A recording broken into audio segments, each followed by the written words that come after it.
महाराष्ट्रातील प्रत्येक घटनेवर असणार आहे आमची नजर।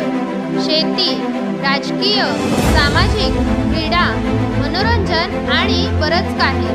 तुम्ही पाहताय शिवगर्जना न्यूज, आवाज सर्वसामान्य जनतेचा। भाऊ रुपाली चाकणकर यांनी पत्रकार घेऊन आपल्या जावयावरती अनेक आरोप लावलेले आहेत, काय बोलणार? रुपाली चाकणकरांनी जे आरोप आता लावलेले आहे ते आरोप अशा रीतीनं लावले आहे की जसं काही पोलिसांची चौकशी रुपालीताईच करताय। म्हणजे रुपालीताई आता पोलीस अधिकारी झालेले आहेत, त्याच चौकशी अधिकारी करतायत, तपास अधिकारी त्याच अशी माहिती देत आहेत। वास्तविक जी त्यांनी माहिती दिली ते पोलिसांनी द्यायला पाहिजे। अशा स्वरूपाचं गंभीर स्वरूपाची माहिती एखाद्या महिला आयोगाचे अध्यक्ष जे राजकीय पक्षाचे कार्यकर्ता आहे आणि रुपालीताई चेकाळल्या का? कारण रुपालीताईच्या आणि रोहिणीताईचे किती मैत्रीपूर्व संबंध आहे हे तुम्हाला माहिती आहे आणि त्यामुळे रुपालीताई एवढं चेकाळून बोलत आहे। पण त्यांनी सत्य ते बोलावं, त्याच्याबद्दल ओमत असण्याचं कारणच नाही आहे। पण या संदर्भामध्ये मी जावयाचं समर्थन करणार नाही।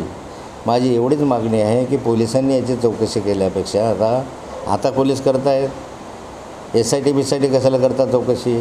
SIT तुमच्या अंडर आहे, तर केंद्र सरकारच्या अंडरचे एखादी निष्पन्न संस्था म्हणजे CBI वगैरे सारख्यांना चौकशी करा। नाही लांबणारं प्रकरण जर असेल तर SIT नाही करू शकत या संदर्भामध्ये, त्यामुळे CBIकडे चौकशी करा। पण या संदर्भामध्ये पोलिसांनी सांगावं की या महिलेची तक्रार आली आहे, मुलीची तक्रार आली आहे आणि ह्याच्यात आहे हे आत्ता जे माहिती देत आहे हे प्रायव्हेट आहे, माझं प्रायव्हेट लाईफ आहे। या प्रायव्हेट लाईफमध्ये तुम्हाला बोलण्याचा अधिकार नाही आहे। तुम्हाला जर आणखी काही सांगायचं असेल तर गुन्हा दाखल केला पाहिजे। गुन्हा दाखल करून त्याला रिसर कायदेशीर काय मी म्हणणार आहे की असं केलं असेल समाजाला हे अत्यंत घातक आहे, तो माझा जावई असो का कोणी असो त्याला फाशी दिली पाहिजे, त्याला दुसरी शिक्षा असता कामा नये अशी माझी मागणी राहणार आहे। पण जे बदनाम करण्यासाठी जे सुरू असतं चित्राताईंच्या माध्यमातून जे आहे ते योग्य नाही आहे। पोलिसांनी उद्या पत्रकार परिषद घ्यावी, त्यातली डिटेल माहिती हे जे आहे त्यांच्याजवळ पुरावे असतील, कोणाची तक्रार असेल तर नाहीतर माझ्या प्रायव्हेट लाईफमध्ये सांगण्याचा तुम्हाला अधिकार नाही आहे। हो, त्यांनी असं पण परंतु त्यांनी मीडियासमोर आणले नाही, फक्त त्यांनी मीडियासमोर सांगितलं की असं त्यांच्या गुगल ड्राईव्हमध्ये भेटले नाही। मिळाले असतील नाही मिळाले असेल का बरं? चित्र या काय नाव या बाईचं रुपालीताईला कसं काय माहिती? रुपालीताई असेल ना, नसायचा का संबंध तो असेलही, पण मग या रुपालीताईंना काय माहिती आहे ते पोलिसांनी सांगावं ना। पोलिसांनी रिसर गुन्हा दाखल करून सांगावं। असं नाही वारंवार असू शकतात माझ्या तुमचे अनेक फोटो असू शकतात, ते माझं प्रायव्हेट लाईफ आहे। गुन्हा जोपर्यंत माझ्यावर दाखल होत नाही, जोपर्यंत माझ्याविषयी तक्रार दाखल होत नाही तोपर्यंत रुपालीताईला असं का पोलिसांना याच्यावर बोलण्याचा अधिकार नाही आहे। तर तो चौकशीमध्ये दोषी आढळला तर फाशी लावला पाहिजे, त्याला योग्य ते कायदेशीर शिक्षा झाली पाहिजे। मरेपर्यंतच्या शिक्षा अशा लोकांना द्यायचं समाजामध्ये अशा स्वरूपाचं दुष्कृत्य करतील मी जावयाचं समर्थन करणारा नाही। परंतु व्हाया रुपालीताई अशा स्वरूपाचे उद्योग पोलिसांनी पण करू नये।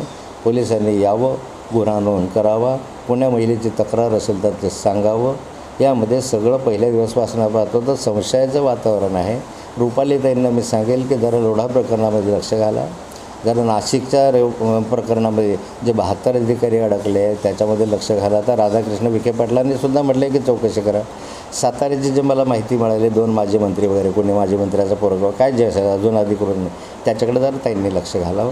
हे जे महाराष्ट्रात प्रकरण घालतात ना ताई महिलांवर याच्याकडे लक्ष घाला ना। दुसऱ्याच दिवशी तिथल्या हगवणे प्रकरणात गेले असतात मला बरं वाटलं असतं ना। अनेक प्रकरणात तिथं पोहोचत नाही, बीडला पोहोचत नाही, तिथं त्याची ताकद नाही, हिंमत नाही। या ठिकाणी बाकी आले रोहिणीताई आहे म्हणून रुपालीताई आल्या।